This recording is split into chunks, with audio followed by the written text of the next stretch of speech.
Good morning, students. Today we'll discuss the another kingdom in the lesson biological classification, the kingdom fungi. We all of us have heard the group name so many times.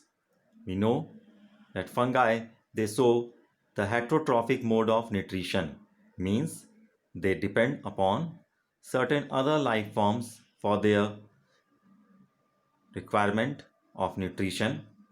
They either may be saprotrophic, means they may be feeding upon dead and decaying organic matter. For example, mushroom. So many different members do we observe in the nature. The bread mold, rhizopus, they all show the saprotrophic mode of nutrition. Whereas there are certain members which show parasitic mode of nutrition, means they depend upon their host for their survival.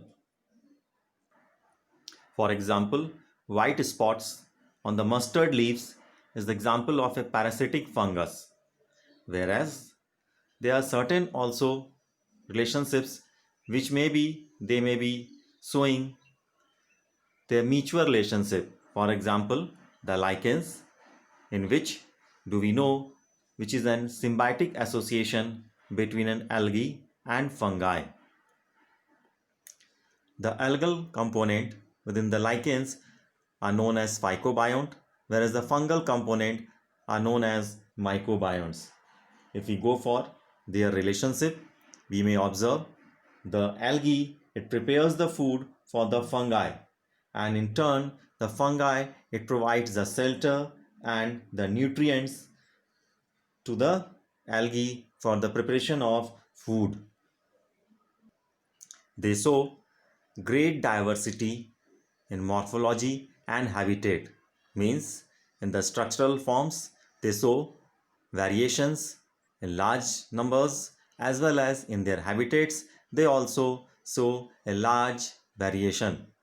They are cosmopolitan, means they may be present within the air, water, soil, or within the body of animals or within the plants. As we know, the fungi, they all are multicellular and eukaryotic life forms, whereas there is an exception within the member which is the yeast, which is an unicellular organism, means the body is made up of single cell, which we are acquainted that the yeast they are used in the bakery industry, in the dairy industry, as well as in the wine industry for the process of fermentation. So there are other fungi also which may cause diseases in plants. For example, the Puccinia, which causes the wheat rust within the wheat crops, whereas there are certain other also fungus which may cause diseases within the plants, as well as the most important or famous the fungus which was used to derive the antibiotic penicillin is the fungus named Penicillium notatum, through which the first antibiotic penicillin was discovered. So we may consider they are cosmopolitan, means they show diverse types of their habitats and they are present in different types of situations and conditions prevailing in the environment. They prefer mostly to grow in warm and humid places, as yeast are unicellular organisms, and whereas the other members of the group they are multicellular organisms, and their bodies they are filamentous in nature. The bodies they consist of long, slender, thread-like structures which are called as hyphae, and the network of these hyphae is known as mycelium. So some hyphae they are continuous tubes filled with multinucleated cytoplasm. Here we may observe a hyphae has been shown where so many number of nucleus are being shown. So the condition in which multinucleated structure is shown, that do we call it as cenocytic, or the condition as known as cenocyte. So in certain conditions these hyphae they may have multinucleated structure and they are called as cenocytic hyphae, whereas in certain cases a septa or cross walls may be present in their hyphae to differentiate them having, we can say, a single nucleated structure. So that we may see here in the condition showing septa within the hyphae. If we go for their composition of cell walls, their cell walls they are composed of chitins and polysaccharide. In certain symbiotic conditions, the fungus may be associated with the roots of higher plants to form mycorrhiza. Now regarding the reproduction is concerned, the fungi reproduces either through vegetative mode or through asexual mode or through sexual mode of reproduction.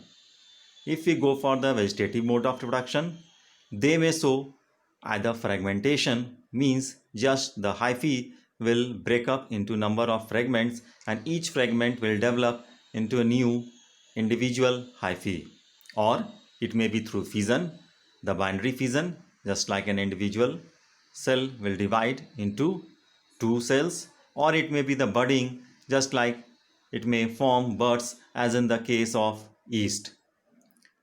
Or if we go for their asexual mode of reproduction, they reproduces through the forming spores. They may be either conidia or sporangiospores or zoospores. So these spores they are produced, they are present within the fruiting bodies having a stalk and a fruit-like structure. Within that the spores are present and these spores are released into the air, floating in the air, and to while getting the suitable conditions they germinate. If we go for their sexual mode of reproduction, they reproduces through oospore formation or ascospore formation or basidiospore formation. The three stages which are involved during the process of sexual reproduction are plasmogamy, followed by karyogamy, and the last, that is meiosis. As the word plasmogamy, it means the fusion of the protoplasm, means when two compatible hyphae which fuse together, which are of mating types, they come together and fuse. In these cases what happens, both the haploid hyphae they fuse together and the protoplasm it combines, so that the condition is known as plasmogamy. And as the protoplasm they fuses together, afterwards the second condition continues, which is karyogamy. So karyon, as we know, it means the nucleus, means the fusion of the nucleus, means both the nuclei they fuse together and they form a diploid structure which is 2n. And as the karyogamy takes place, followed it the third step it proceeds, which is the meiosis, means in the resulting zygote it helps in the formation of haploid spores. From 2n, the n condition it proceeds. However, in certain groups of fungi like Ascomycetes and Basidiomycetes, and intervening a special condition is observed which is called as dikaryotic stage, or means dikaryotic means di means two and karyon means nucleus, means the nucleus of both the two compatible hyphae they do not fuse together, they remain independent and they form the condition n plus n, that is 2 nuclei per cell, and such a condition is known as dikaryon and the phase is known as dikaryophase. Later on, the parental nuclei fuse and the cell becomes diploid, and the fungi then forms the fruiting bodies in which reductional division or the meiosis occurs and leading to the formation of haploid spores. So, the morphology of the mycelium means whether the mycelium is a cenocytic condition or it is showing septate condition, as well as the mode of the spore formation, and the fruiting bodies forms the basis for the division of the kingdom into various classes. Now we'll discuss the first group within the kingdom fungi, which are Phycomycetes. As the members of Phycomycetes, they are found in the aquatic habitats, means water would be present, so it would be easier for their survival. So they are present within the aquatic habitats, as well as on the decaying wood in the moist and damp places. So we must have seen that certain groups of fungus, they grow easily upon the decaying logs of wood kept within the moist or damp places, and certain members, they are obligate parasites, means they are compulsory present within the body of plants and they survive upon their host. So there is a word which is called as facultative parasites, which means the parasite which is able to survive within their or host also, or if they are not able to get their host, they may able to survive without their host also. So those groups, they are called as facultative parasites. We are discussing now about the Phycomycetes. They are obligate parasites, means they are compulsory parasites upon the plant body. The mycelium is aseptate, means the septa are not present within the mycelium. Just we may observe below in the case that septa, they are present within the hyphae and they are differentiating into number of chambers. So that would be called as septate hyphae. But in the case of Phycomycetes, the septa, they are, we can say, they are absent, or we may say they are aseptate and showing multinucleated condition, or that we call it as cenocytic hyphae. If we go for their mode of reproduction, they reproduces through asexual mode of reproduction. That do takes place by the formation of zoospores, which are motile in nature, means movable in nature, whereas they also reproduces asexually by forming aplanospores, which are non-motile in nature, as well as they also reproduces through sexual mode of reproduction by forming the structure which is called isogamous, means the gametes, they are, if the gametes, they are similar in morphology, means they are same in the outer, or we may say structural appearance, then that would be called as isogamous condition. And if the gametes, they are dissimilar in morphology, then that it is called as anisogamous or oogamous. If we go for the certain common examples, these are the examples: the Rhizopus, the common bread mold; the Albugo, which is the parasitic fungi on the mustard; whereas the one more member, which is Mucor. So now let us will discuss about the second group, which are Ascomycetes, means they are sac-like fungi, or we may just understand, try to memorize it just by going through that. They are having, we can say, the structures sac-like, and they are mostly multicellular. For example, one exception is there, which is the unicellular member, which is the yeast, which is most commonly used in the different types of industries, in the bakery industry, in the dairy industry, do we have discussed so many times. And the members, they are mostly multicellular. They are saprophytic, means they feed upon dead and decaying organic matter. They are decomposers, as well as certain groups, they are parasitic also, as well as certain groups, certain members, they are coprophilous also, means they grows well upon the dung.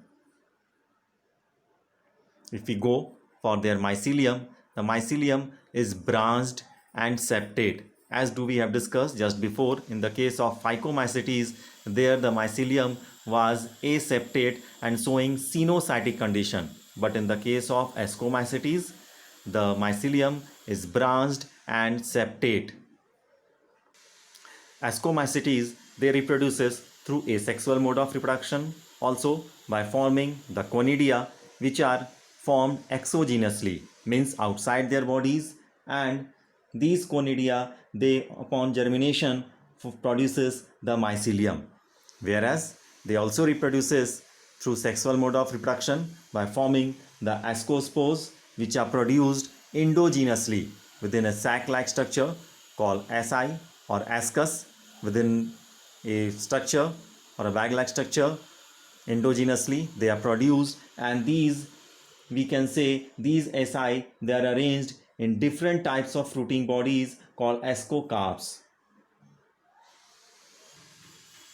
If we go for their examples, the common members of the group Ascomycetes are Claviceps, Neurospora, Aspergillus, Morels, and Truffles. If we go for the Neurospora, which is an most common member which is extensively used in biochemical and genetic works, whereas Morels and Truffles, they are mostly edible and are considered as delicacies. Now we'll discuss the third group, which is Basidiomycetes. The members of Basidiomycetes, they are commonly known as mushrooms or bracket fungi or puff balls. They mostly grow in the soil, logs, or tree stumps, or within the living plant bodies, as in the case of wheat rust or smut of rice.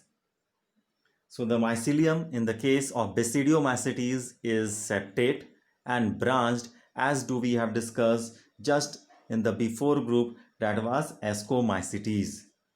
And if we go for the reproduction pattern, the members of the Basidiomycetes, they reproduces through vegetative mode, which is through fragmentation, means the member will divide, it will divide into fragments, and each fragment will form a new individual, whereas the mode of asexual production is not found within the case of Basidiomycetes, and for the case of sexual production, means they do not have, we can say, the sex organs, they are absent. But in the case of sexual reproduction is concerned, it is brought about by the fusion of two vegetative or somatic cells of different strains or genotypes, and the resultant structures is dikaryotic phase. So that do we have discussed in the just the fungi part. There do we have discussed that when they were reproducing through sexual mode of reproduction, three phases they were showing, that were plasmogamy, second was the karyogamy, and third was the phase called meiosis. So that do we are discussing about the Basidiomycetes, means when the two different strains or genotype members, they fuse together, and the plasmogamy that takes place, means the fusion of the protoplasm do takes place, and the nucleus, they do not fuse together for some time. So within a single cell, two nucleus are present. So that stage is called as dikaryon, means n plus n, means two number of nuclei are present within the single cell, and ultimately it gives rise to basidium. So karyogamy and meiosis takes place within the basidium, producing 4 basidiospores, as do we have discussed in the Ascomycetes. There we have discussed about the ascus or the asci, And here in the case of Basidiomycetes, they are giving rise to basidiospores, and these basidiospores are produced exogenously on the basidium, means the basidiospores, they are produced outside the basidium, as we can say exogenously. So here in this case they are forming basidiospores which are produced exogenously. The basidia, they are arranged in fruiting bodies called as basidiocarps. So some common members, they are Agaricus, the common mushroom that do we observe around ourselves most commonly during the rainy season. The Ustilago, which is the smut disease, which causes the smut disease within the rice plants or paddy crops, and the Puccinia, which causes the rust fungus within the wheat crops. Now we'll discuss the last group within the kingdom fungi, which is the fourth group, which is Deuteromycetes. The Deuteromycetes, they are commonly known as imperfect fungi. The reason is behind because only the asexual or the vegetative mode of reproduction do they exhibit. Means any of the members, they do not exhibit the sexual mode of reproduction. So when the sexual forms of these fungi were discovered, they were moved into classes they were rightly belonging to that category. It is also possible that the asexual and vegetative stage have been given one name and it is placed under Deuteromycetes, and the sexual stage another. So later, when the linkages were established, the fungi were correctly identified and moved out of Deuteromycetes. Once the perfect stages, or means the members which were showing sexual mode of reproduction, the stages of members of Deuteromycetes were discovered, they were often moved to Ascomycetes and Basidiomycetes. The Deuteromycetes reproduces only through asexual spores which are known as conidia. Whereas the mycelium is concerned, the mycelium is having septa and branched just like to the Basidiomycetes, and some members, they are, whether they are saprophytes, means getting their nutrition from dead and decaying organic matter, or certain they are parasites, whereas most of the members, they are belonging to the decomposer category, means they help in the decomposition of organic matter upon which they get the nutrition. They break them down into simpler forms by converting into simpler elemental state into ion forms and help in the mineral recycling process. So the most of that, the members of the group Deuteromycetes, they are decomposers. For the examples are concerned, the common examples are Alternaria, Coletotrichum, and Trichoderma, belonging to the group Deuteromycetes. So, do we have completed about the kingdom fungi having 4 groups? The first group do we have discussed about the Phycomycetes, second group Ascomycetes, third group Basidiomycetes, and just now the group Deuteromycetes. Till so far here, thank you. Have a nice day.